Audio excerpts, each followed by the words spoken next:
Hello everyone and welcome back to the channel. This is the lecture number 7 of way optics और इसके अंदर आज हम study करेंगे इंटरफेरेंस ऑफ लाइट। इसके अंदर कंस्ट्रक्टिव डिस्ट्रक्टिव इंटरफेरेंस क्या होता है, यंग्स डबल स्लिट एक्सपेरिमेंट, उसके अंदर फ्रिंज विड्थ का एक डेरिवेशन है, उसे भी आज हम कवर करेंगे। और लास्ट में एक थ्योरेटिकल पॉइंट है conditions to obtain the well defined interference pattern, उसे भी आज हम कवर करने की कोशिश करेंगे। तो चलिए शुरू करते हैं सबसे पहले इसकी डेफिनेशन के साथ में। इसको समझने के लिए हमें सुपरपोजिशन ऑफ वेव्स का फिनोमेनन पता होना चाहिए। तो उसके लिए एक छोटा सा एग्जांपल कंसीडर करेंगे कि मान लो ये एक कोई पॉइंट है, ये कोई पॉइंट है या पार्टिकल है, और इस पॉइंट के ऊपर, इस पार्टिकल के ऊपर इस तरह से एक वेव आती है, इस तरह से एक वेव आती है कि जिसकी एम्पलीट्यूड 5 सेंटीमीटर है। तो ये पार्टिकल क्या करेगा, इस तरह से 5 सेंटीमीटर एम्पलीट्यूड के साथ में ऑसिलेट करेगा। और मान लो कि उसी समय यहां पर दूसरी एक वेव आती है, कि जिसकी एम्पलीट्यूड 2 सेंटीमीटर है। कितनी है? 2 सेंटीमीटर। तो अगर ये वेव होंगी तो ये पार्टिकल 2 सेंटीमीटर एम्पलीट्यूड के साथ में वाइब्रेट करेगा। तो सुपरपोजिशन की वजह से अब दोनों भी वेव्स साइमल्टेनियसली आ गए हैं, तो वहां पर क्या होगा, each wave produces its own displacement independent of the other. वहां पर दूसरी वेव नहीं है, इस तरह से वो बिहेव करेंगे and the resultant displacement at that point will be the vector addition of that two waves। मतलब वहां पर जो रिजल्टेंट डिस्प्लेसमेंट होगा, पार्टिकल किसकी सुनेगा, वहां पर ऐसा नहीं है कि दोनों की एडिशन हो जाएंगे या दोनों की भी सब्ट्रैक्शन हो जाएंगे या दोनों के साथ में कई एक बार वो 2 सेंटीमीटर दूसरी बार 5 सेंटीमीटर, इस तरह से नहीं होगा। वहां पर क्या होगा, दोनों की वेक्टर एडिशन होने के बाद में जो नंबर मिलेगा, फॉर एग्जांपल अब दोनों की डायरेक्शन डिफरेंट है, यहां पर ये नीचे जा रहा है, ये ऊपर जा रहा है, तो दोनों की डायरेक्शन अपोजिट है, तो यहां पर दोनों की सब्ट्रैक्शन होगी। वेक्टर अलजेब्रा के अकॉर्डिंग यहां पर दोनों की सब्ट्रैक्शन होगी। तो सब्ट्रैक्शन के बाद में 3 सेंटीमीटर आ रहा है, तो वहां पर क्या होगा, वो पार्टिकल 3 सेंटीमीटर इतने एम्पलीट्यूड के साथ में वाइब्रेट करेगा। तो ये है सुपरपोजिशन ऑफ वेव्स। तो लाइट के केस में भी light travels in the form of wave, तो ड्यूअल नेचर होता है, पार्टिकल और दूसरा वेव नेचर। तो यहां पर बस वेव नेचर कंसीडर करना है। और उसके अंदर जब लाइट वेव्स किसी पॉइंट के ऊपर साइमल्टेनियसली आते हैं तो वहां पर इंटरफेरेंस ऑफ लाइट होता है। इंटरफेरेंस मतलब क्या, द मॉडिफिकेशन, उसकी डेफिनेशन क्या होती है, the modification in the intensity of light, in the intensity of light due to superposition of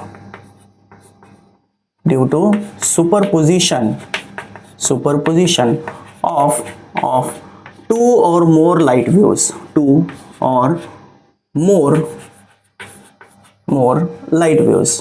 light waves। तो यहां पर क्या होने वाला है, देखो, जब इस तरह से कोई सुपरपोजिशन होता है तो एम्पलीट्यूड चेंज हो जाती है। एम्पलीट्यूड और इंटेंसिटी दोनों का डायरेक्ट रिलेशन होता है। क्या रिलेशन होता है, intensity is directly proportional to square of amplitude. मतलब यहां पर एम्पलीट्यूड चेंज होगी तो इंटेंसिटी भी चेंज होने वाली है।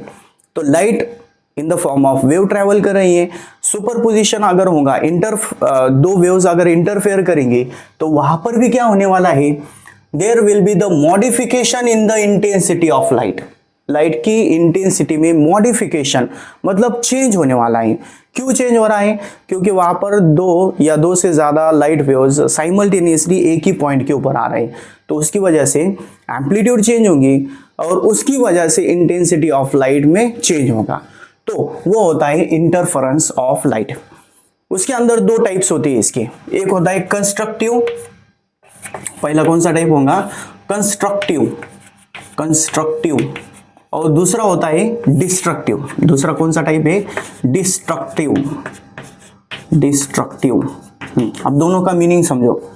कंस्ट्रक्टिव के अंदर क्या होने वाला है, अब यहां पर देखो कई बार चांसेस है कि दो वेव्स के क्रेस्ट या दो वेव्स के ट्रफ, मतलब देखो जब लाइट वेव्स ट्रैवल करेंगी तो वो in the form of electromagnetic wave, और उसके अंदर भी ट्रांसवर्स नेचर है। ट्रांसवर्स अगर होगा तो वहां पर अल्टरनेट क्रिस्ट और ट्रफ होता है। तो दो वेव्स के क्रिस्ट, फॉर एग्जांपल ये पहली वेव हो गई, उसके नीचे इसी तरह से दूसरी एक वेव है। तो यहां पर क्या होगा, दो वेव्स अगर साइमल्टेनियसली किसी पॉइंट पर आएंगे और आने के बाद में एक वेव का क्रिस्ट दूसरे के क्रिस्ट के साथ में, एक वेव का ट्रफ दूसरे के ट्रफ के साथ में अगर ओवरलैप कर रहा होगा, कोइंसाइड कर रहा होगा, तो वहां पर कंस्ट्रक्टिव इंटरफेरेंस होगा। When crest of one wave coincides with the crest of another wave, or trough of one wave coincides with the trough of another wave, the resultant intensity will be maximum, and that point is known as constructive point, or this type of interference will be constructive interference। Clear, मतलब एक wave का Christ दूसरे wave के Christ के साथ में, एक wave का ट्रफ दूसरे के ट्रफ के साथ में अगर कोइंसाइड करेगा तो वहां पर रिजल्टेंट एम्पलीट्यूड की एडिशन होगी। इन दोनों एम्पलीट्यूड्स की क्या होगी, एडिशन होगी। और ट्रफ दूसरे ट्रफ के साथ में भी आ रहा होगा तो वहां पर भी दोनों एम्पलीट्यूड्स की एडिशन होगी, और उसकी वजह से इंटेंसिटी वहां पर मैक्सिमम होगी। This type of interference is known as constructive interference. अगर यहां पर दोनों वेव्स की एम्पलीट्यूड अगर सेम होगी तो जो रिजल्टेंट वेव होगी उसकी एम्पलीट्यूड डबल हो जाएंगी। इसकी ए है, इसकी ए है, तो यहां पर रिजल्टेंट वेव की एम्पलीट्यूड कितनी होगी, 2a होगी। उसके बाद में डिस्ट्रक्टिव मतलब क्या, यहां पर पहली वेव है, for example this is our first wave and this is our second wave, this is the second wave. यहां पर क्या हो रहा है, देखो एक वेव की क्रिस्ट और दूसरे वेव की ट्रफ है, एक वेव की क्रिस्ट और दूसरे की ट्रफ है। तो इसकी वजह से क्या होगा, इसकी वजह से यहां पर दोनों का एम्पलीट्यूड अगर सेम होगा तो यहां पर दोनों में 180 डिग्री फेज डिफरेंस है, तो दो वेव्स की एम्पलीट्यूड का यहां पर सब्ट्रैक्शन होगा। एम्पलीट्यूड अगर सेम होगी तो दोनों का रिजल्टेंट यहां पर 0 मिलने वाला है। The point at which the crest of one wave coincides with the trough of another wave, at that point the amplitude will be minimum or 0, and this type of interference will be destructive interference। Clear, मतलब यहां पर दोनों की Christ दोनों की trough एक दूसरे के ऊपर कोइंसाइड करेंगी, इसके अंदर एक की क्रिस्ट दूसरे की ट्रफ के साथ में कोइंसाइड करेंगी। एम्पलीट्यूड अगर सेम होंगी तो रिजल्टेंट वेव की एम्पलीट्यूड यहां पर डबल और यहां पर 0 हो जाएंगी। तो साइमल्टेनियसली यहां पर एक कंस्ट्रक्टिव और दूसरा कौन सा होगा, डिस्ट्रक्टिव इंटरफेरेंस। यहां पर इंटेंसिटी ऑफ लाइट मैक्सिमम होगी, यहां पर इंटेंसिटी ऑफ लाइट मिनिमम होगी, और वो इंटेंसिटी कितनी होती है वो भी आप आगे हम देखेंगे। ठीक है, तो ये जो इंटरफेरेंस का एक्सपेरिमेंट था ये कब सामने आया, जब 1850 के अंदर थॉमस यंग इस साइंटिस्ट ने एक एक्सपेरिमेंट किया। अब वो एक्सपेरिमेंट क्या था उसे भी हम यहाँ पर समझने की कोशिश करेंगे। देखो लास्ट के अंदर, वीडियो के लास्ट के अंदर मैं एक छोटा सा सिमुलेशन डाल दूंगा, वहाँ पर दो स्लिट से जब लाइट पास होंगी तो वहाँ पर किस तरह से डार्क और ब्राइट पॉइंट्स फॉर्म होते हैं उससे आप लोगों को आइडिया आ जाएगा। तो हम सबसे पहले इसके अंदर यंग्स डबल स्लिट एक्सपेरिमेंट क्या है उसे शॉर्टकट के अंदर देख लेंगे। ठीक है, डेफिनेशन लिखनी हो तो स्क्रीन पॉज करके लिख लो। Okay done. उसके बाद में हम नेक्स्ट पॉइंट देखेंगे हमारा Young's double slit experiment.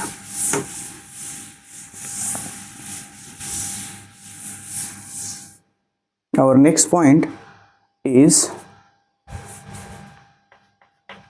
Young's double slit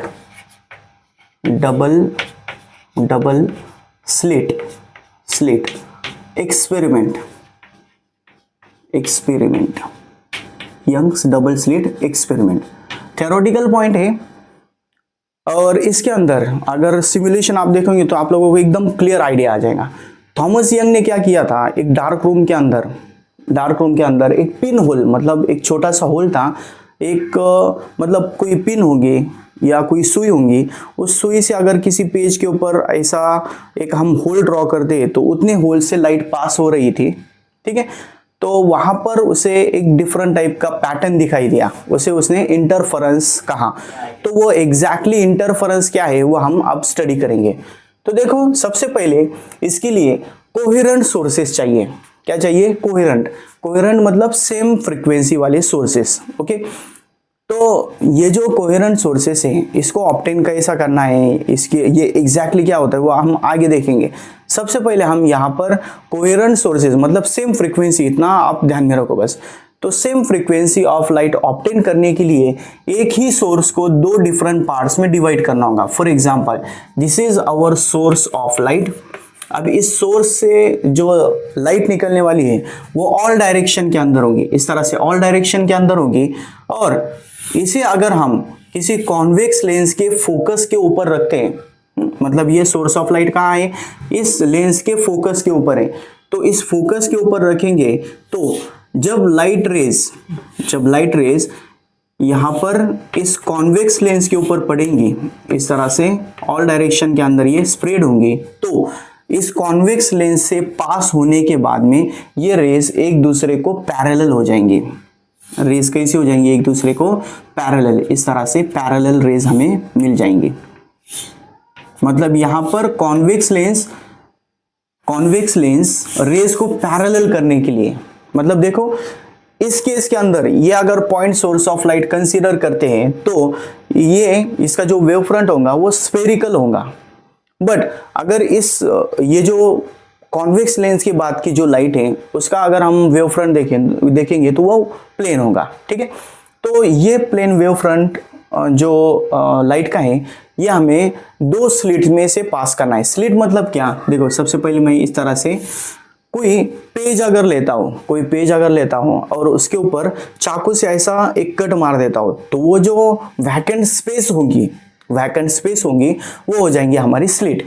तो इस लाइट को हमें स्लिट से पास करना है। फॉर एग्जांपल यहाँ पर पहली स्लिट हो गई और यहाँ पर दूसरी स्लिट हो जाएंगी। ठीक है, this is S1 and this is S2।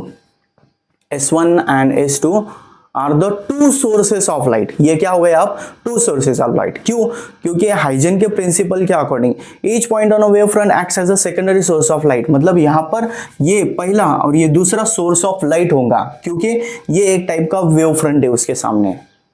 तो लाइट जब इससे निकलेंगी तो लाइट किस तरह से निकलेंगी?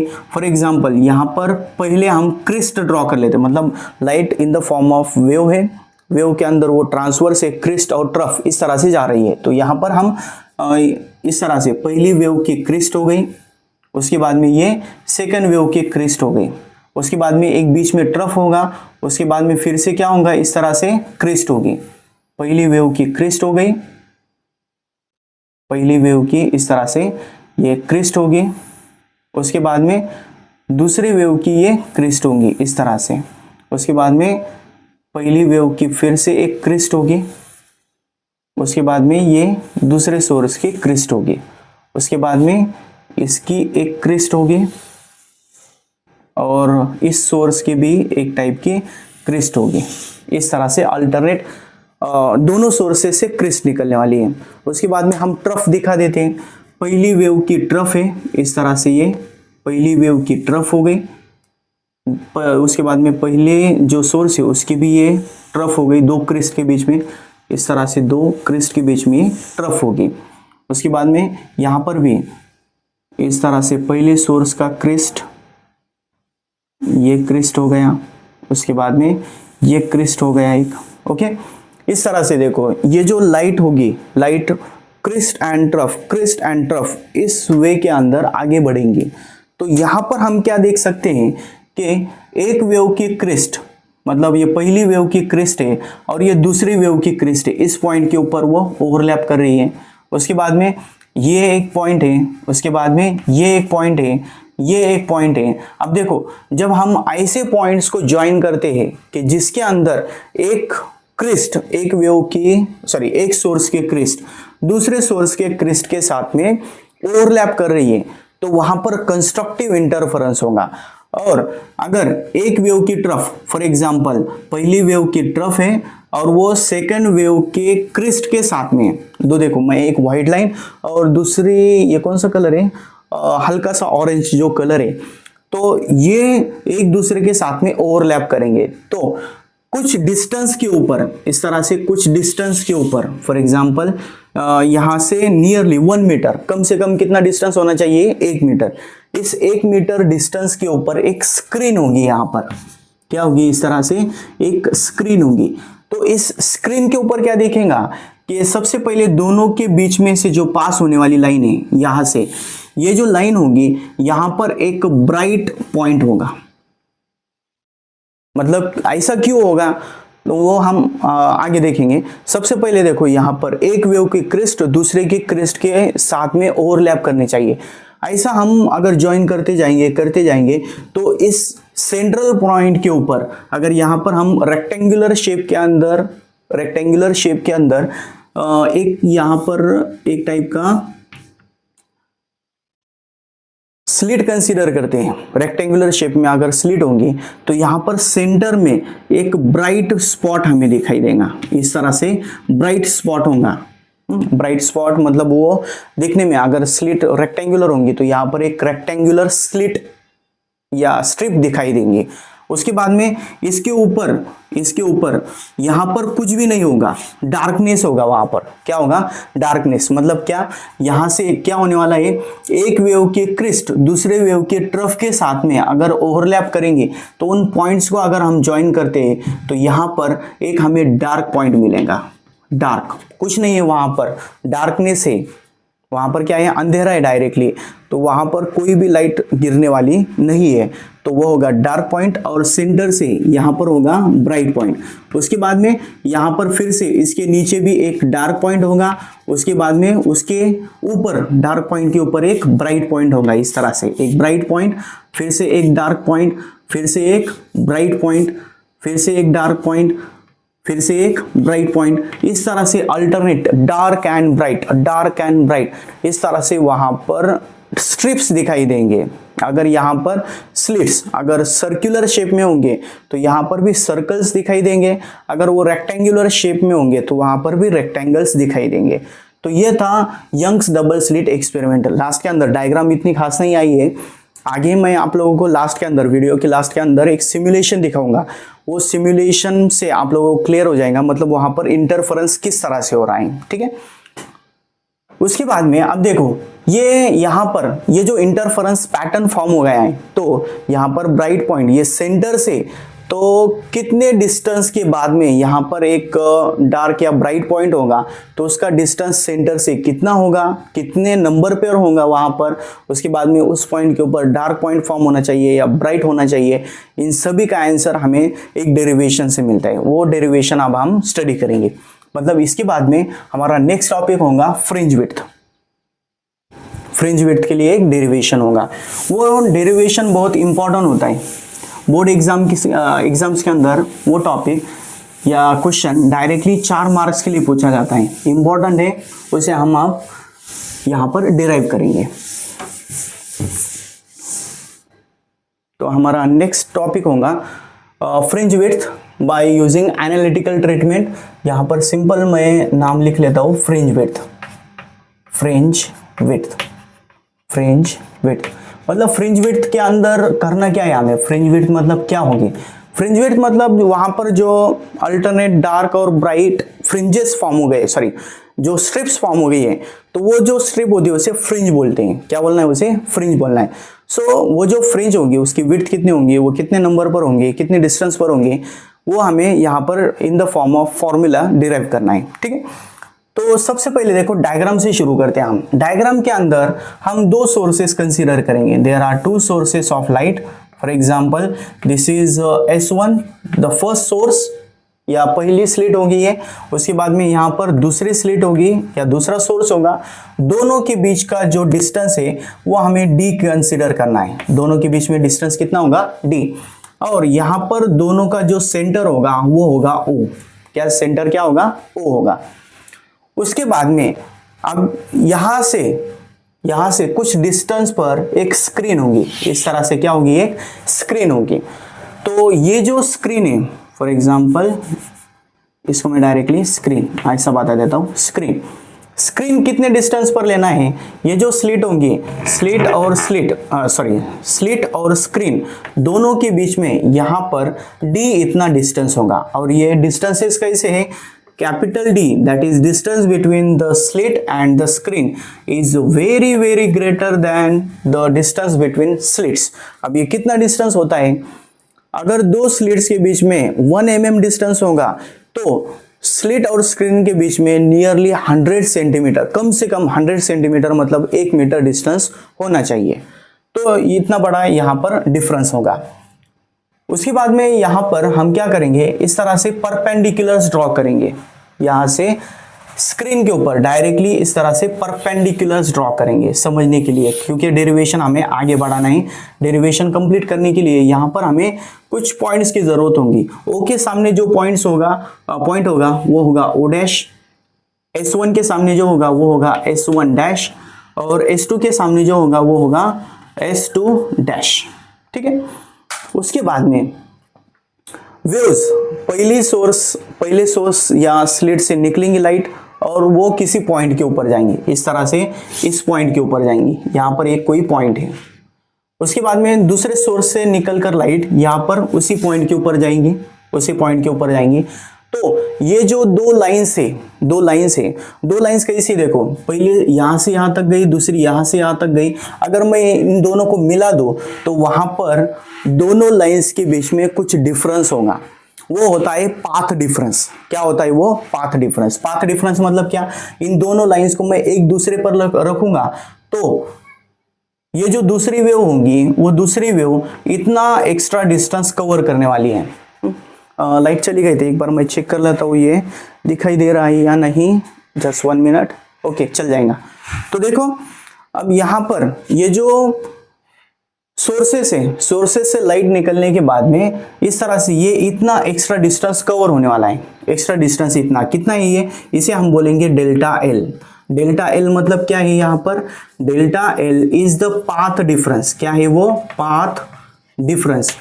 दो लाइट वेव्स ट्रैवल करने के साथ में जो पाथ ट्रैवल कर रही है तो दोनों के बीच में जो डिफरेंस होगा that will B path difference. तो ये इतना पाथ डिफरेंस होगा। इसके ऊपर से हम डिसाइड कर सकते हैं कि वो वहां पर P पॉइंट के ऊपर ब्राइट पॉइंट है या डार्क पॉइंट है। तो उसके लिए सबसे पहले हम डेल्टा एल फाइंड आउट करेंगे। डेल्टा एल फाइंड आउट करने के लिए हमें ये जो दो डिस्टेंसेज है, कौन कौन सा, S2P और S1P, दोनों की सब्ट्रैक्शन लेनी है। S2P minus S1, path difference जो होगा वो कितना होगा, S2P माइनस S1P, ये दोनों के बीच में पाथ डिफरेंस होगा। तो ये हमें फाइंड आउट करना है। उसके लिए देखो यहाँ पर दो ट्राइंगल्स फॉर्म होने वाले हैं। कौन कौन से ट्राइंगल? पहला ट्राइंगल है S1 कौन सा? एक राइट एंगल ट्राइंगल देखो, S1 और दूसरा कौन सा ट्राइंगल है, S2 ऐसे दो राइट एंगल ट्राइंगल्स यहाँ पर फॉर्म होने वाले हैं। तो सेंटर से ये जो सेंटर होगा, सेंटर से ये जो पॉइंट P है Y इतने डिस्टेंस के ऊपर है, ऐसा हमें कंसीडर करना होगा। दोनों के बीच में डिस्टेंस कितना है, Y है। अगर S1 और S2 के बीच में D इतना डिस्टेंस है तो इन दोनों के बीच में से जो लाइन जा रही है, मतलब ये दो हाफ डिस्टेंस जो होगा वो कितना होगा, यहां से यहां तक होगा D/2 और O डैश से S2 का डिस्टेंस भी कितना होगा, D/2। तो यहां पर जो राइट एंगल ट्राइंगल्स है कौन कौन से, फ्रॉम बोलेंगे इसे, फ्रॉम ट्राइंगल। पहला ट्राइंगल कौन सा बोला था मैंने, S1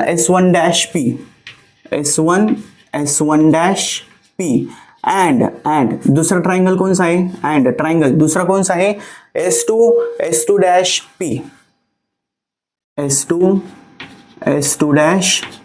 ये दो ट्राइंगल्स के ऊपर से क्या मिलेगा हमें, फाइंड आउट क्या करना है। देखो यहां पर दोनों के बीच का डिफरेंस फाइंड आउट करना है। तो पाइथागोरस थ्योरम के ऊपर से पाइथागोरस थ्योरम यूज कर सकते हैं हम दो ट्राइंगल्स के लिए। पाइथागोरस थ्योरम के अकॉर्डिंग यहां पर अगर हम S2P square minus S1P square अगर करेंगे तो क्या मिलता है, देखो इसके अंदर जो राइट एंगल ट्राइंगल है, पहले हमने S2P लिया है तो यहां पर राइट एंगल ट्राइंगल देखो कैसा है, S2 डैश P, तो ये उसकी हाइपोटेनियस हो गई। और पाइथागोरस थ्योरम के अकॉर्डिंग ये पहली साइड हो गई, ये दूसरी साइड होगी। तो यहां पर हमें क्या करना है, बस ये पहली साइड लेनी है। पहली साइड कौन सी है, S2 डैश, ठीक है। तो ये डिस्टेंस कितना है, D, कितना है, D है।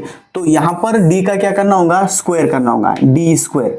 ये पहला देख रहे हैं हम, बस S2P, ये यहां पर सिंपल हमने पाइथागोरस थ्योरम यूज किया है। तो पहला क्या आ गया, D स्क्वायर। उसके बाद में दूसरी साइड देखो, दूसरी साइड S2 डैश P है, S2 डैश P। तो ये डिस्टेंस कितना है, P से सेंटर तक का डिस्टेंस y, और सेंटर से S2 डैश का डिस्टेंस D/2। तो यहां पर क्या करना है हमें, बस प्लस y प्लस D/2 करना है, y plus D/2 square, y plus D/2 square करना है। उसके बाद में जो दूसरा है, दूसरा कौन सा है यहां पर, S1 डैश P। दूसरा कौन सा है यहां पर, S1 डैश P स्क्वायर। तो उसके लिए भी क्या करना होगा, सबसे पहले यहां पर माइनस साइन ब्रैकेट के अंदर लेंगे, और फिर से देखो, दूसरा ट्रायंगल कौन सा है, S1 डैश P। इसके अंदर यह हो गई हाइपोटेनियस S1P स्क्वायर। कितना होगा, पहली साइड होंगी उसकी D, तो पहले सबसे पहले यहां पर आ जाएगा D स्क्वायर, प्लस दूसरी साइड कौन सी है उसकी, दूसरी साइड है S1 डैश P, इतना डिस्टेंस। तो ये इतना डिस्टेंस क्या होगा, P से सेंटर का डिस्टेंस y, उसके बाद में इतना डिस्टेंस D/2 सब्ट्रैक्ट करेंगे तो हमें S1 डैश P मिलेगा। तो यहां पर क्या करना है, बस हमें y माइनस D/2 इसका स्क्वायर करना होगा। क्लियर। इसके बाद में अब हम यहां पर ये टर्म एज इट इज ले लेंगे। बोर्ड के ऊपर जगह कम है तो इसलिए मैं ये आप ध्यान में रखो कि आगे चल के कंटिन्यू होने वाला है। सबसे पहले देखो यहां पर आ जाएगा D स्क्वायर आ गया। उसके बाद में y plus D/2, a plus b bracket square, क्या होता है, a square plus 2ab plus b square. a की जगह यहां पर y है तो ये आ जाएगा y square plus 2ab, a की जगह y है और b की जगह D/2 है, प्लस b स्क्वायर मतलब D/2 का square, that is D square by 4 आ जाएगा। ठीक है। उसी तरह से दूसरा ब्रैकेट में माइनस क्या होगा, D square as it is. उसके बाद में plus a minus b bracket square, क्या होता है, a स्क्वायर मतलब y square minus 2y, b की जगह D/2 आ जाएगा, और प्लस दूसरा ब्रैकेट, दूसरी जो टर्म है b की जगह क्या है, D/2, इसका स्क्वायर करेंगे तो क्या होगा, D स्क्वायर बाय 4 होगा। ठीक है। तो इसके अंदर देखो सब्ट्रैक्शन अगर करते हैं हम तो क्या मिलेगा, यहां पर सबसे पहले जो S2P square minus S1P square है इसे हम एज इट इज लेंगे, और यहां पर क्या मिलेगा देखो, D square minus D square 0 हो गया। उसके बाद में y square minus y square, ये भी 0 हो गया। उसके बाद में D square by 4 minus D square by 4, ये भी क्या हो जाएगा, कैंसिल हो जाएगा। क्या रह गया है बस इसके अंदर, ये 2 से कैंसिल हो गया, यहाँ पर 2a, यहाँ पर भी 2a कैंसिल हो गया। यहाँ क्या रह गया बस yd, और यहाँ पर माइनस और माइनस क्या हो गया, plus yd plus yd, this will be 2yd। बस क्या रह गया इसके अंदर, 2yd।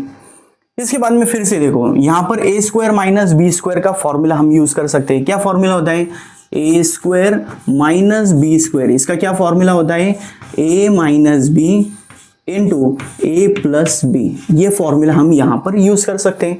तो इसके ऊपर से डेरिवेटिव यहां पर नेक्स्ट केस में क्या मिलेगा हमें, S2P माइनस S1P इंटू दूसरा ब्रैकेट होगा S2P plus S1P equals to 2yd as it is आ जाएगा।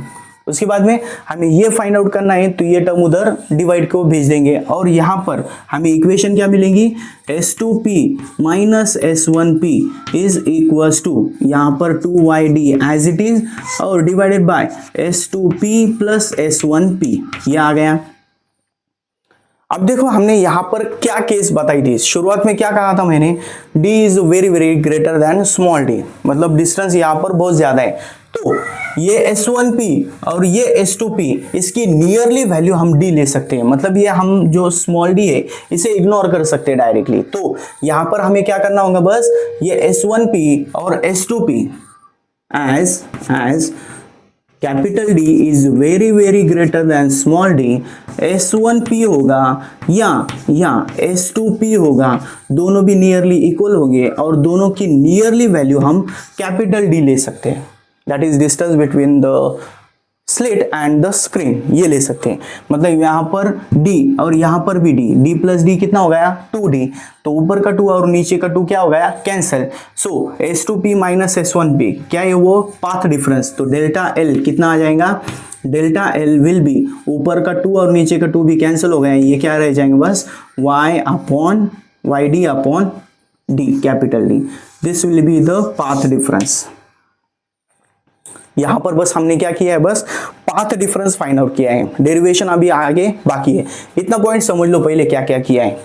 मतलब क्या, सबसे पहले हमने 2 स्लिट्स कंसीडर की, उसके बाद में यहाँ पर उसके सामने पैरेलल्स ड्रॉ की, परपेंडिकुलर ड्रॉ कर दी, परपेंडिकुलर ड्रॉ करने के बाद में S1 डैश S2 डैश और O डैश मिल गया।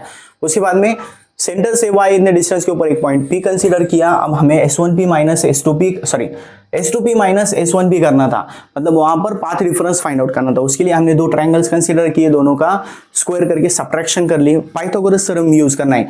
उसके ऊपर से हमें इन दोनों की सब्ट्रैक्शन कितनी मिल गई 2yt। उसके बाद में यहाँ पर a square minus b square का फॉर्मूला लिया और सॉल्व करने के बाद में दोनों की वैल्यू S1P और S2P की वैल्यू नियरली d कंसीडर कर दी, तो पाथ डिफरेंस मिल गया yd अपॉन d। तो पॉइंट B के ऊपर ब्राइट पॉइंट होगा या डार्क पॉइंट होगा, वो किसके ऊपर डिपेंड करता है, that depends on the path difference. मतलब यहां पर जो कंडीशन फॉर, मतलब इसे हम कंडीशन फॉर ब्राइट पॉइंट बोलेंगे, कंडीशन फॉर ब्राइट पॉइंट, मतलब उस पॉइंट के ऊपर P पॉइंट के ऊपर ब्राइट पॉइंट चाहिए, इसकी क्या कंडीशन है, कंडीशन क्या है, कंडीशन एकदम सिंपल है, दोनों वेव्स के क्रिस्ट, दोनों वेव्स के ट्रफ वहां पर ओवरलैप होने चाहिए। और ये कब होगा, जब पाथ डिफरेंस लैम्बडा के फॉर्म में होगा। किसके फॉर्म में, लैम्बडा के। लैम्बडा मतलब क्या, वेवलेंथ, मतलब सेम स्टेट कब मिलती है, सेम स्टेट एक वेव कंप्लीट होने के बाद में मिलती है। सो वहां पर 1 लैम्बडा 2 लैम्बडा 3 लैम्बडा, इस तरह से जो पाथ डिफरेंस होगा delta L must be equals to n lambda. कितना होना चाहिए वो, n लैम्बडा। ये कंडीशन क्या है, पहली वेव है, उसके बाद में दूसरी वेव है, दोनों वेव्स के बीच में पाथ डिफरेंस, दोनों वेव्स का जो डिफरेंस है वो in the form of integral multiple of lambda होना चाहिए, इंटीग्रल मल्टीपल ऑफ लैम्बडा। क्योंकि जो लैम्बडा इतना पाथ डिफरेंस अगर होगा तब एक वेव की क्रिस्ट दूसरे वेव की क्रिस्ट के साथ में ओवरलैप कर सकती है। उसको अगर मैं डायग्राम के फॉर्म में दिखा दूं तो यहाँ पर क्या मिलेगा, इस तरह से एक वेव है, तो ये जो डिस्टेंस होता है दिस इज लैम्बडा, एक वेव कंप्लीट होने के बाद में। तो पहली वेव ये हो गई, दूसरी वेव अगर फॉर एग्जांपल यहाँ बीच में से शुरू करती है, यहाँ से शुरू करती है, तो यहाँ का जो पॉइंट है, फॉर एग्जांपल यहाँ का मैं पॉइंट दिखा देता हूँ, ये दूसरी वेव है इस तरह से, तो दोनों के बीच में ये लैम्बडा से आगे है और ये लैम्बडा से पीछे है, दोनों के बीच में पाथ डिफरेंस कितना हो गया, लैम्बडा हो गया। तो अगर ये सिचुएशन होगी तो यहाँ पर क्या दिखाई दे रहा है, एक वेव की क्रिस्ट दूसरे वेव की क्रिस्ट और एक वेव की ट्रफ दूसरे वेव की ट्रफ के साथ में है। अगर path difference lambda 2 lambda 3 lambda होगा तो इसलिए यहां पर कंडीशन फॉर ब्राइट पॉइंट क्या है, the path difference must be equals to the integral multiple of lambda. और इसे याद रखने के लिए यहां पर हमें ऑड या even multiple of lambda consider करना होता है। मतलब क्या, the path difference must be the even मतलब क्या, वहां पर जो नंबर होगा उसका डबल लेना है। 2 से अगर मल्टीप्लाई करते तो ऑलवेज हमें एक इवन नंबर मिलेगा। तो यहां पर even multiple of lambda by 2, even multiple of lambda by 2, 2 cancel हो गया तो वहां पर फिर से n लैम्बडा मिलेगा। तो पाथ डिफरेंस कितना होना चाहिए, that must be the even multiple of lambda by 2। ठीक है, उसके बाद में यहां पर डेल्टा L की वैल्यू क्या लेनी है हमें, n लैम्बडा। तो डेल्टा L कितना था, yd अपॉन डी, तो ये हो जाएगा yd अपॉन डी।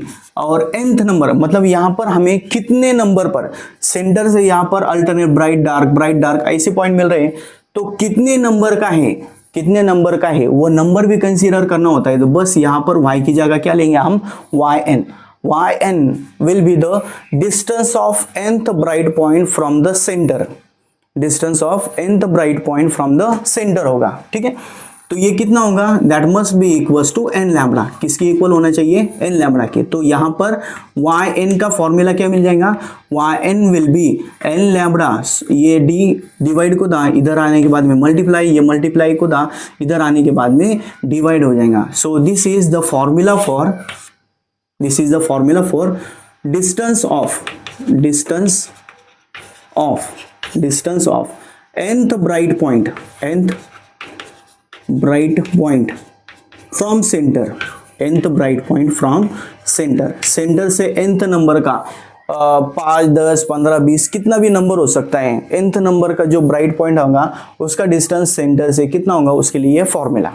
ठीक है, इसी तरह से कंडीशन फॉर डार्क पॉइंट भी होती है। सबसे पहले हम फ्रिंज विड्थ का डेरिवेशन कंप्लीट कर लेते हैं, उसके बाद में हम डार्क पॉइंट की तरफ आएंगे। तो यहां पर ये nth नंबर का है, मान लो कि 10वें नंबर का 10th नंबर का जो ब्राइट पॉइंट था उसका डिस्टेंस सेंटर से इतना है। ठीक है, मैं कंसीडर कैसे करता हूँ, ये हो गया फॉर एग्जांपल सेंटर का ब्राइट पॉइंट, उसके बाद में यहाँ पर एक डार्क पॉइंट है, उसके बाद में फिर से एक ब्राइट पॉइंट है, उसके बाद में एक डार्क पॉइंट है, उसके बाद में फिर से एक ब्राइट पॉइंट है, डार्क पॉइंट है, फिर उसके बाद में ऊपर ब्राइट पॉइंट है, इस तरह से। ठीक है, तो मान लो कि ऐसा हम करते चले आगे तो कितने हो गए इसके अंदर, सेंटर से ये 0 नंबर का 1 नंबर, 2, 3, 4 और एक और बना लेते ऊपर 5। ठीक है, तो अगर मैं यहां पर एग्जांपल के लिए देखो, यहां पर y5 माइनस y4 करता हूं तो क्या मिलेगा, y5 मतलब क्या, सेंटर से 5th नंबर का जो ब्राइट पॉइंट है उसका डिस्टेंस, यहां से यहां तक का पूरा डिस्टेंस आ गया। और y4 मतलब क्या, सेंटर से 4th नंबर का ब्राइट पॉइंट, मतलब यहां से यहां तक का ये जो डिस्टेंस है वो आ गया। तो दोनों की अगर हम सब्ट्रैक्शन करेंगे तो बीच में जो डार्क पॉइंट है उसकी विड्थ कितनी है वो मिल जाएंगी, और उसे ही बोलते हैं फ्रिंज विड्थ मतलब क्या, द डिस्टेंस और the width the distance between two consecutive bright points or two consecutive dark points is known as fringe width। मतलब दो ब्राइट पॉइंट या दो डार्क पॉइंट के बीच का जो डिस्टेंस होता है उसे बोलते हैं फ्रिंज विड्थ। मतलब दो ब्राइट पॉइंट है तो बीच में क्या आने वाला है, डार्क पॉइंट, या दो डार्क पॉइंट है तो बीच के में क्या आने वाला है, वहां पर ब्राइट पॉइंट आने वाले। तो फ्रिंज विड्थ के लिए यहाँ पर हमें सब्ट्रैक्शन करनी होती है, yn का फॉर्मूला ये है। तो अगर मैं यहाँ पर yn+1 मतलब nth नंबर का जो था उसके आगे का एक, और माइनस yn करता हूं nth नंबर का, मतलब जैसे हमने यहाँ पर 5 - 4 किया था वैसे यहाँ पर है। तो क्या मिलेगा हमें, yn+1 क्या हो जाएगा, n की जगह यहाँ पर n+1 आएगा, तो n+1 into lambda capital D by small d, इसकी जरूरत नहीं, मैं निकाल लेता हूं।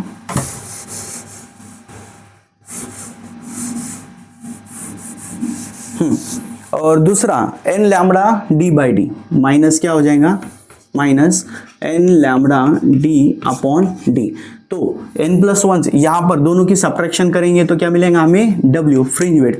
तो w इक्वल्स टू क्या होगा, यहां पर ब्रैकेट को एक्सपांड करना होगा, पहले हम इसे n से मल्टीप्लाई करेंगे, n lambda d by D, और यहाँ पर प्लस 1 से मल्टीप्लाई करेंगे तो लैम्बडा d बाई डी आ जाएगा, और यहाँ पर ऑलरेडी क्या है, n lambda d by D है।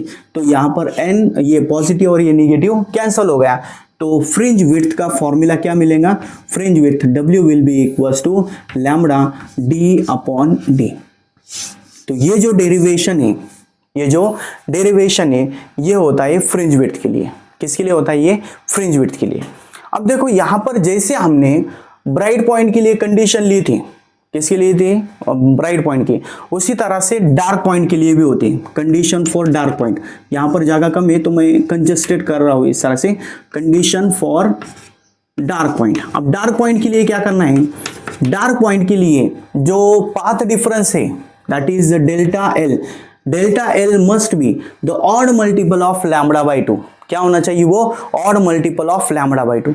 ऑड मल्टीपल के लिए हम इस तरह से भी लिख सकते हैं इसे, किस तरह? n minus half into lambda, path difference इतना होना चाहिए। और ये किसके इक्वल है? दिस इज इक्वल्स टू, किसके इक्वल आने वाला? ये 2n minus 1 into lambda by to. क्या आ गया है? 2n minus 1 into lambda by to. This is odd multiple of lambda by to. ये क्या था? Even multiple of lambda by to. ये होगा odd multiple of lambda by to. फिर से यही मिलने वाला है, बुक के अंदर ये दिया हुआ है और यही आप रेफर करना, क्योंकि डायफ्रैक्शन के अंदर फिर से n माइनस हाफ की जगह n प्लस हाफ आने वाला है। सो यही बेटर होगा। बट याद रखने के लिए कैसा? ब्राइट के लिए even multiple of lambda by to और डार्क पॉइंट के लिए odd multiple of lambda by to, इस तरह से लेना होगा। तो यहां पर ऑड नंबर मिलने वाला है, n की वैल्यू कोई भी पुट करो। फॉर एग्जांपल 2 पुट किए, 2 2 जार 4, 4 minus 1 3, 3 lambda by two, 3 odd आ गया, odd multiple of lambda by two होगा। तो ये कंडीशन होगी यहां पर किसके लिए? डार्क पॉइंट के लिए। अगर हम डेल्टा एल की वैल्यू ये पुट करते हैं, delta L equals to Y D by D, तो उसके ऊपर से यहाँ पर जैसा हमें वाई एन का फॉर्मूला मिला था, यहाँ पर भी हमें वाई एन का फॉर्मूला मिलेगा। क्या होगा वो? n minus half into lambda D by D, lambda D by D. This is the distance of nth dark point, distance of nth dark point from the centre. Centre से nth number का जो dark point होगा उसका distance कितना है, उसके लिए ये फॉर्मूला हम यूज कर सकते हैं। ठीक है, यहाँ पर ऑड मल्टीपल या सॉरी इवन मल्टीपल, यहाँ पर ऑड मल्टीपल लेना है, उसके ऊपर से yn मिलेगा। क्लियर? तो ये था इंटरफेरेंस का डेरिवेशन। अब ये जो डेरिवेशन, पूरा जो डेरिवेशन हमने देखा था, ये 4 मार्क्स के लिए एग्जाम में आता है। इंपॉर्टेंट है, मोस्ट इंपॉर्टेंट पार्ट है। इतना जो बोर्ड के ऊपर है, इसके साथ में आप लोगों को कुछ एक्सप्लेनेशन ऐड करना होता है। एक्सप्लेनेशन के लिए ज़्यादा कुछ डिटेल में जाना ज़रूरी नहीं है, बुक के अंदर बहुत ज़्यादा दिया होता है, बुक्स हो गए या कोई नोट्स होंगे तो उसके अंदर बहुत डिटेल में दिया होता है। तो एक्सप्लेनेशन एकदम सिंपल, डायग्राम के ऊपर से जो दिखाई दे रहा है वही एक्सप्लेन करना होता है। क्या?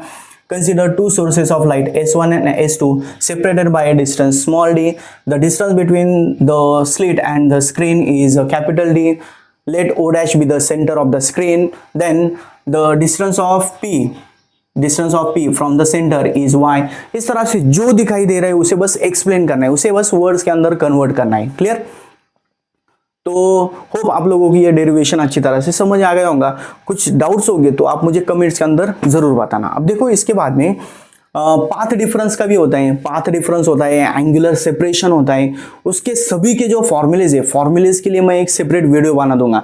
इसके बाद में डायफ्रैक्शन का देखेंगे हम, ये अभी तक लेक्चर खत्म नहीं हुआ, नेक्स्ट लेक्चर जो होगा उसके अंदर डायफ्रैक्शन देखेंगे और एक सेपरेट वीडियो बनाऊंगा उसके अंदर इंटरफेरेंस और डायफ्रैक्शन दोनों के बीच में क्या रिलेशन है, क्या डिफरेंसेस है, कौन कौन से फॉर्मूलेज हमें वहां पर यूज करने हैं, उसे हम डिटेल में देखेंगे। क्लियर? तो सबसे पहले स्क्रीन पॉज करके अच्छी तरह से ये लिख लो अगर रहा होगा तो। क्लियर? उसके बाद में हम नेक्स्ट पॉइंट देखते हैं यहाँ पर, conditions to obtain the well defined interference pattern, और साथ ही में इंटेंसिटी का भी हम कवर कर लेंगे। Just 1 minute.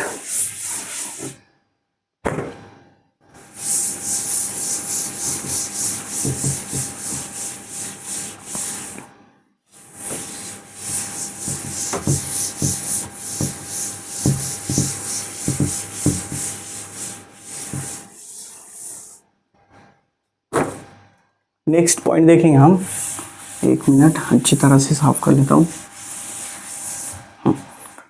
Conditions, next point है हमारा कंडीशंस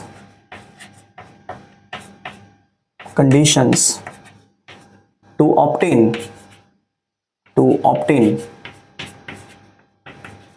वेल डिफाइंड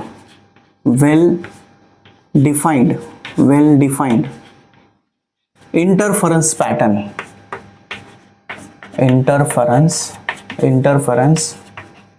पैटर्न, मतलब अच्छी तरह से इंटरफेरेंस पैटर्न दिखाई देने के लिए क्या कंडीशंस है। अब वेल डिफाइंड किसे बोल सकते हैं हम? वेल डिफाइंड मतलब क्या? सेंटर में जो ब्राइट पॉइंट होगा उसके ऊपर फौरन कुछ भी नहीं चाहिए, वहां पर बिल्कुल भी लाइट नहीं चाहिए, डार्क पॉइंट चाहिए, उसके बाद में ब्राइट, उसके बाद में डार्क। बट इसके अंदर भी ये जो पैटर्न है, इसके अंदर जो विड्थ होंगी, उसकी जो फ्रिंजेस वहां पर फॉर्म होने वाले, उसकी जो विड्थ होंगी सभी फ्रिंजेस के लिए, ब्राइट और डार्क के लिए सेम होनी चाहिए। उसके बाद में वो क्लियरली विजिबल होना चाहिए। जहां पर ब्राइट है तो वहां पर ब्राइट ही दिखाई देना चाहिए, जहां पर डार्क है वहां पर डार्क, वहां पर लाइट बिल्कुल भी एंटर नहीं करनी चाहिए। तो इसकी क्या कंडीशंस है एग्जाम के हिसाब से देखा जाए तो ये भी क्वेश्चन एग्जाम के अंदर बहुत बार पूछा जाता है कि वेल डिफाइंड इंटरफेरेंस पैटर्न की कंडीशंस क्या है। कुछ कंडीशंस 2 या 3 मार्क्स के लिए आता है, तो कंडीशंस बस आप समझ लो क्या क्या है, उसे बस शॉर्टकट में एक्सप्लेन करना होता है। कैसे? तो सबसे पहले देखो, पहली कंडीशन क्या है इसके अंदर, सोर्सेस शुड बी कोहेरेंट। पहली कंडीशन क्या है, सोर्सेस ऑफ लाइट, सोर्सेस मैं शॉर्टकट में लिखता हूं, should be coherent, sources should be coherent. अब देखो कोहेरेंट का मीनिंग मैंने आपको बताया था शुरू में, कोहेरेंट सोर्सेस का जो पॉइंट था वो आप लोगों को बताया था, बट उसे हम डिटेल में यहां देखेंगे। कोहेरेंट मतलब क्या, दो सोर्सेस। अब देखो इंटरफेरेंस पैटर्न हर जगह क्यों नहीं दिखाई देता। फॉर एग्जांपल क्या मान लो कि आपके घर में 2 ट्यूबलाइट्स है या एक ट्यूबलाइट, एक कोई बल्ब है, 2 सोर्सेज ऑफ लाइट हो गए, तो उसकी वजह से क्या होना चाहिए, यहां पर भी फॉर एग्जांपल बाहर की लाइट आ रही है, ट्यूबलाइट होंगी, तो उसकी वजह से यहां पर हर जगह पर, कुछ जगह पर लाइट ज्यादा होनी चाहिए, कुछ जगह पर कम होनी चाहिए। तो हर जगह पर इस तरह से इंटरफेरेंस पैटर्न क्यों नहीं दिखाई देता, उसकी एक वजह है, सोर्सेस यहां पर जो सोर्सेस ऑफ लाइट है वो कोहेरेंट नहीं है। कोहेरेंट मतलब क्या, वहां पर दोनों भी सोर्सेस की फ्रीक्वेंसी कैसी होनी चाहिए, frequency must be same, frequency is same. Coherent sources किसे बोलेंगे, जिसकी फ्रीक्वेंसी वहां पर सेम होगी, दोनों सोर्सेस की फ्रीक्वेंसी सेम होनी चाहिए। कि मान लो आप 2 कंपनीज है, फॉर एग्जांपल लुमिनस कंपनी है, उसकी 2 ट्यूबलाइट्स हैं, एक 28 वैट की, ऐसे हम कंसीडर करेंगे, तो दोनों में से जो फ्रीक्वेंसी निकलने वाली है वहां पर वो चेंज हो सकती है। दोनों का मटेरियल सेम है, बट उसके अंदर थोड़ा सा रेजिस्टेंस इधर उधर हो गया तो उसकी वजह से ब्राइटनेस चेंज होती है, उसकी वजह से इंटेंसिटी चेंज होती है, उसकी वजह से फ्रीक्वेंसी चेंज होती है। तो वहां पर 2 सेम कंपनी की लाइट्स भी होंगी, तब भी वो कोहेरेंट हम कंसीडर नहीं कर सकते, क्योंकि दोनों की फ्रीक्वेंसी सेम नहीं होगी। उसके बाद में कोहेरेंट सोर्सेस के लिए और एक कंडीशन होती है कि वहां पर कांस्टेंट फेज डिफरेंस होना चाहिए। कांस्टेंट फेज डिफरेंस क्या होना चाहिए, कांस्टेंट फेज डिफरेंस मतलब 2 सोर्सेस से जो वेव्स बाहर आने वाले हैं, दोनों के भी वहां पर जो फेज डिफरेंस होगा, फेज डिफरेंस मतलब क्या, एंगल का जो डिफरेंस है पहली वेव का और दूसरी वेव का, दोनों का आगे बढ़ते समय फेज डिफरेंस कांस्टेंट होना चाहिए, तो उसे हम क्या बोलते हैं, कोहेरेंट। अगर सोर्सेस कोहेरेंट नहीं होंगे तो एक वेव की क्रेस्ट दूसरे की ट्रफ के साथ में, या एक वेव की क्रेस्ट दूसरे की क्रेस्ट के साथ में ओवरलैप कुछ समय के लिए होंगी, कंटिन्यूअसली नहीं होंगे, तो वहां पर इंटरफेरेंस पैटर्न नहीं होगा। उसके बाद में सेकंड कंडीशन है, sources must be monochromatic. Sources कैसे होनी चाहिए, सोर्सेस मस्ट बी मोनोक्रोमेटिक। कैसे होनी चाहिए, मोनोक्रोमेटिक। ओरिजिनल में देखा जाए तो जो यंग्स डबल स्लिट एक्सपेरिमेंट, जो ओरिजिनल यंग्स का एक्सपेरिमेंट था, उसके अंदर तो डायरेक्टली यहाँ पर पॉलीक्रोमेटिक रे ऑफ लाइट थी, बट यहाँ पर सोर्सेस कैसे होने चाहिए, मोनोक्रोमेटिक।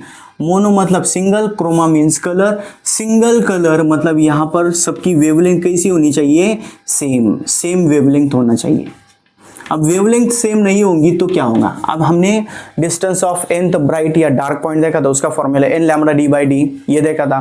फ्रिंज विड्थ का formula lambda d by D, दोनों के अंदर यहाँ पर लैम्बडा आ रहा है, तो वेवलेंथ चेंज होंगी तो फ्रिंज विड्थ भी क्या होंगी, चेंज होंगी। सो यहाँ पर दो सोर्सेस ऑफ लाइट होंगे वो कैसे होने चाहिए, मोनोक्रोमेटिक होनी चाहिए। अगर वो नहीं होंगे तो वहां पर जो इंटरफेरेंस पैटर्न होगा उसके अंदर जो विड्थ जो होंगी वो डिफरेंट होते चले जाएंगे, दोनों डार्क या ब्राइट पॉइंट के बीच में जो डिफरेंस होगा वो भी वहां पर डिफरेंट मिलने वाला है, ठीक है।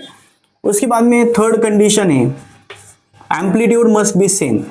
जो 2 सोर्सेस ऑफ लाइट है दोनों की एम्पलीट्यूड कैसी होनी चाहिए, same. Amplitude should be same, should be same. अगर एम्पलीट्यूड सेम नहीं होगी तो क्या होगा, क्या होगा, तो यहां पर दो वेव्स की एम्पलीट्यूड सेम होगी, तो उसकी वजह से जहां पर एक वेव की क्रिस्ट दूसरी की क्रिस्ट के साथ में ओवरलैप करेंगी या एक की तरफ दूसरी की तरफ के साथ में ओवरलैप करेंगी, तो वहां पर जो एम्पलीट्यूड होगी वो डबल हो जाएंगी। क्या होगी, डबल, मतलब वहां पर इंटेंसिटी ज्यादा होगी, ब्राइटनेस ज्यादा दिखाई देंगी। और एक वेव की क्रिस्ट दूसरी वेव की तरफ के साथ में अगर ओवरलैप करेंगे तो वहां पर सब्ट्रैक्शन होना चाहिए एम्पलीट्यूड का, और सब्ट्रैक्शन होने के बाद में वो जीरो कब मिलेंगी, जब एम्पलीट्यूड सेम होंगे। एम्पलीट्यूड जीरो होंगी तो दोनों का जो रिजल्टेंट एम्पलीट्यूड होंगी वो कितनी मिलेंगी, जीरो मिलेंगी। तो वहां पर a minus A equals to zero करना पॉसिबल है एम्पलीट्यूड अगर सेम होगी तो, जिसकी वजह से वहां पर कोई लाइट नहीं होंगी, इंटेंसिटी जीरो होंगी, वहां पर डार्कनेस होंगी।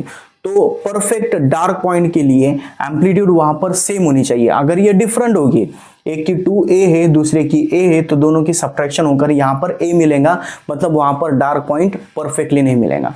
तो दोनों भी जो सोर्सेस ऑफ लाइट हैं उनकी amplitude of the two interfering waves must B same. ठीक है, उसके बाद में फोर्थ कंडीशन है capital D must be very very greater than small d। इसे मैं वर्ड्स के अंदर बताता हूं। The distance between the slit and screen must be greater than the distance between two slits. जो दो स्लिट्स का डिस्टेंस है वो distance between slit and screen से बहुत छोटा होना चाहिए। The distance of the screen and the slit must be very large as compared to the distance between the slits। अगर ऐसा नहीं होगा तो देखो, अब फ्रिंज विड्थ का फॉर्मूला था lambda capital D upon small d। Capital D कैसा होना चाहिए, ग्रेटर। देखो यहाँ पर W का फॉर्मूला लिख लेता हूं मैं, लैम्बडा D बाई D, इस तरह से फॉर्मूला था। अगर स्मॉल d हम छोटा करेंगे तो विड्थ इंक्रीज हो जाएंगी, D डिक्रीज करेंगे तो W इंक्रीज होगा। ठीक है, उसके बाद में कैपिटल D इंक्रीज करेंगे तो विड्थ भी क्या होंगी, इंक्रीज। तो यहां पर दोनों के बीच में बहुत ज्यादा डिफरेंस होना चाहिए, उसकी वजह से फ्रिंज विड्थ हमें ग्रेटर मिलेंगे। फिफ्थ नंबर की कंडीशन है स्लिट्स मस्ट बी नैरो।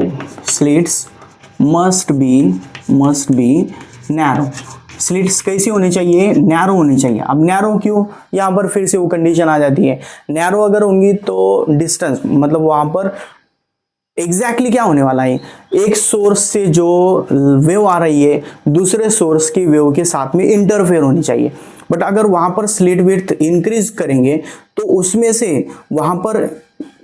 से जो वेव आने वाली है, पहले सोर्स में से जो वेव आने वाली है वही वेव उसके साथ में इंटरफेयर करेंगे। मतलब कैसे, यहां पर क्या होना चाहिए, पहला सोर्स मतलब पहली स्लिट है S1, दूसरी स्लिट है S2, यहां से एक वेव आ गई, यहां से एक वेव आ गई, इस तरह से इंटरफेरेंस होना चाहिए। बट अगर यहां पर ये सोर्स, ये जो स्लिट है वो नैरो नहीं होगी, थोड़ी सी ब्रॉड होगी, तो ब्रॉड होने की वजह से क्या होगा, पहले सोर्स में से स्लिट में से वेव आ गई, उसी में से दूसरी वेव आ गई और ये दोनों आपस में इंटरफेयर करेंगे, तो जो इंटरफेरेंस पैटर्न है वो क्लियरली विजिबल नहीं होगा। तो उसके लिए स्लिट्स कैसे होनी चाहिए, नैरो होनी चाहिए।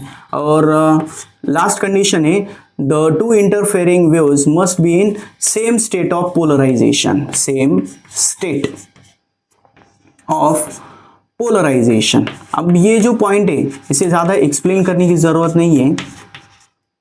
पोलराइजेशन बस ट्रांसवर्स वेव के अंदर होता है। किसके अंदर होता है, ट्रांसवर्स वेव के अंदर। अब देखो मैं इसे आप लोगों को शॉर्टकट में समझाने की कोशिश करता हूं।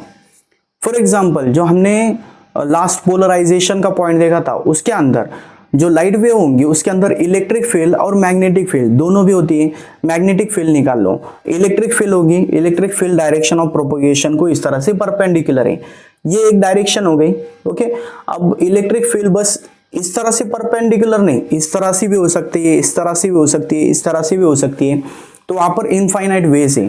तो दो इंटरफेयरिंग वेव्स की जो इलेक्ट्रिक फील्ड है वो सेम होनी चाहिए। पहली वेव की ये होंगी तो दूसरे की भी क्या होनी चाहिए, यही होनी चाहिए।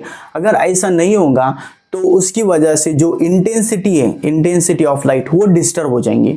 तो वहां पर जो सेम स्टेट ऑफ पोलराइजेशन दोनों वेव्स का होना चाहिए। क्लियर। तो ये थे कंडीशंस, ये कंडीशंस इंपॉर्टेंट है, इतने पॉइंट्स आप लिख सकते हो या बुक के अंदर डायरेक्टली जो हेडिंग्स दी हुई है उसी भी अगर आप स्टडी कर लेते हो तो सफिशिएंट है। क्लियर। उसके बाद में हम एक और पॉइंट इस लेक्चर के अंदर ऐड करेंगे, इंटेंसिटी डिस्ट्रीब्यूशन।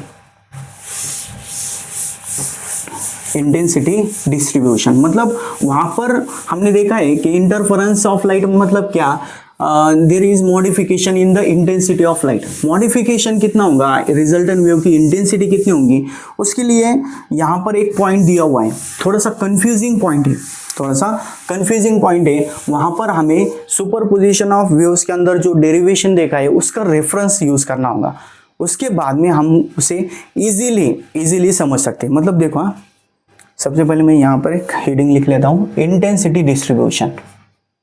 Intensity distribution. अब ये जो पार्ट है उसके लिए एक डेरिवेशन एग्जैक्टली अगर देखा जाए तो सुपरपोजिशन ऑफ वेव्स के अंदर हो चुका है। यहाँ पर बस हम उसे शॉर्टकट में लेंगे। कैसे लेंगे, यहाँ पर जो इंटरफेयरिंग वेव्स होंगी, पहली वेव जो होंगी, just 1 minute, 1 minute,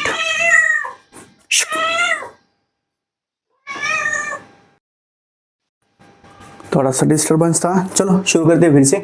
intensity distribution के लिए पहली जो वेव होंगी, पहली इंटरफेयरिंग वेव जो होंगी उसके उसकी एम्पलीट्यूड या जो उसका डिस्प्लेसमेंट हो रहा है, उसे हम इस तरह से इक्वेशन से दिखा सकते हैं, E0 sin omega T plus phi phase difference होता है, उसकी जरूरत नहीं है।